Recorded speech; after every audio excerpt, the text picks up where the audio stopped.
fly zone. Where do you see that? Cannot take off in no. Oh, shit. How are we at no fly zone? Airport. Alright. I don't see the airport right there. Airport near me. Alright, there it is. There's that little bitch airport right there. Are we within? We are within 5 miles of it. Shit. You know, their knee-jerk regulations. I think it's like 5 miles, and we're 2.2 from Scottsdale Airport. Yeah, it's 5 miles. It says it on the Scottsdale, City of Scottsdale, .gov. Huh. Alright, maybe I could get a couple more shots of this when I move the vehicle, and other than that, we'll go to the next place. I have a couple places in mind. So this won't be a how ghetto, this is how FUBAR is this. Alright, just move to a different position here.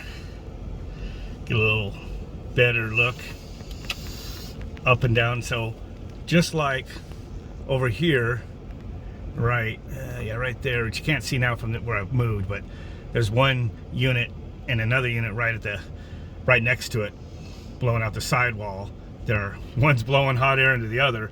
Well, they got that same thing over here, except for there's also this fin wall, they call it, that goes all up and down for architectural reasons.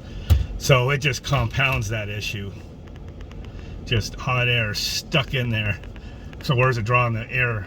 And the other thing about these units, these Frederick units, the only bad thing, they had their reason for it, but they have the hot air blowing out the bottom of the fins and the cool air drawn in the top of each fin, louvered. And the reason is so they could just drain out, you know, and wick out the water with the hot coil on the bottom. But the problem is it blows out hot out the bottom, heat rises, and then it sucks right back either into its own cold air or that one right next to it. Because right next to it, I'll draw an arrow on the screen right there. There's another unit. So hot air rising out of those two units and sucking right, pushing into each other's airstream and right back into the cool air. And when you used to be able to go to these places, you would put your probes on there, just watch that high pressure climb and the current climb on the inverter board. It would just trip.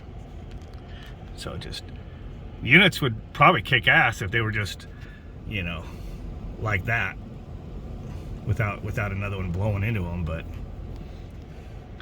Scottsdale, you know, as I said, Scottsdale is known for screwing up everything mechanical. They don't even follow codes. They have a bunch of unsafe roofs, unsafe accesses. They don't care. People probably are either bribed or incompetent. You know, I've seen it for 2.5 decades now. So I don't just imagine it. But it's all about what it looks like from the outside, including just hiding the AC units. Which, like they do, like over there, all the buildings like in Scottsdale, they have to hide the units. And that's fine, I don't mind those things, but I hate them when they wrap them tight up against the units, and the units are too close and blowing hot air in each other, or you can't access the panels or whatever, you know. So, this would have been a good spot to fly the drone, just sucks that, I guess we're within 5 miles of that Scottsdale Airport. So, on to the next place. I'll just leave this as a shorter video.